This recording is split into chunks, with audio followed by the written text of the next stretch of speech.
এরপরে বাড়িতে গিয়ে কান্নাকাটি করতেছে। তার স্ত্রী বলে, ওগো আমার প্রাণের স্বামী, এখন আর কেঁদে কি লাভ? তখন তো বারবার বলেছিলাম আমাদের ছেলে ভুল করে ফেলেছে, মাফ করে দাও।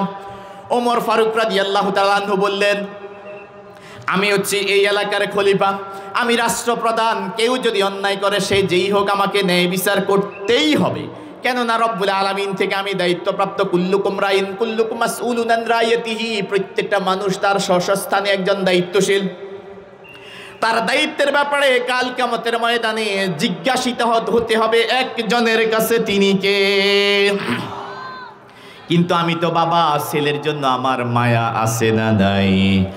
তাহলে ওমর ফারুক রাদিয়াল্লাহু তাআলা আনহু ন্যায় বিচার করলেন। এরকম শাসক বর্তমান পৃথিবীতে একটাও নাই। যার কারণে আজকে সারা পৃথিবীতে মুসলমানরা নির্যাতিত, নিপীড়িত, লাঞ্ছিত, বঞ্চিত, পদদলিত, ঠিক কিনা? আজকে মুসলিম বিশ্বের শাসকরা ক্ষমতার লোভে এতটাই পাগল হয়ে গেছে, ইহুদি খ্রিস্টানদের পা চাটা গোলামে পরিণত হয়েছে, ঠিক কিনা? এরকম শাসক আমরা আর পাবো না। কিন্তু আমরা বর্তমানে যারা আছি, আমরা সবাই শান্তি চাই, কিন্তু আমরা কেউ ন্যায় বিচার চাই না, আমরা কেউ ইনসাফ চাই না। কিন্তু একজন মুমিন হিসাবে, একজন মুসলমান হিসাবে আমার আপনার চাওয়া পাওয়াটা এমন ছিল যে ইনসাফ কায়েম হোক। সবাই শান্তি চায়, ইনসাফ কেউ চায় না।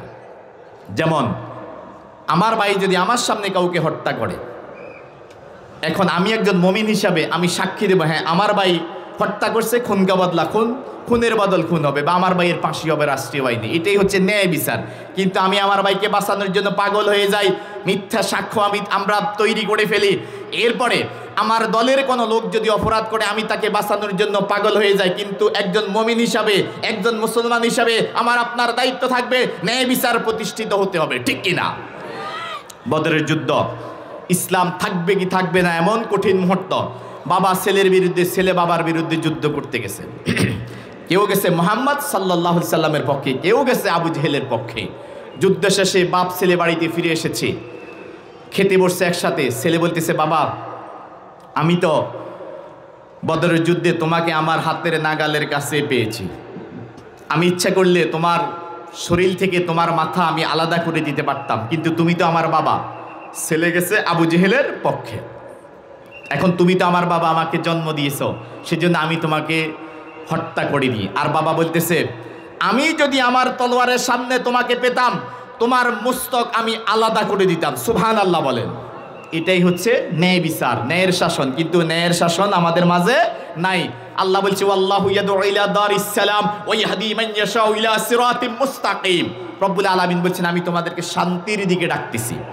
শান্তির দিকে কি? এই কোরআনুল কারীমের মাধ্যমেই শান্তি পাওয়া যাবে, যেটা রাসূল করিম সাল্লাল্লাহু আলাইহি সাল্লাম, সাহাবায়ে কেরাম এবং খোলাফায়ে রাশিদিন সহ এই কোরআনুল কারীমের মাধ্যমে সমস্ত পৃথিবীতে শান্তি স্থাপিত হয়েছে, ঠিক কিনা? বর্তমানে ওই কোরআনুল কারীমের মাধ্যমে যদি আমরা পৃথিবীর মধ্যে শান্তি স্থাপন করতে চাই ন্যায় বিচারের মাধ্যমে, সম্ভব কি সম্ভব না? দুহাত তুলে দেখান। লিল্লাহে তাকবীর, লিল্লাহে তাকবীর।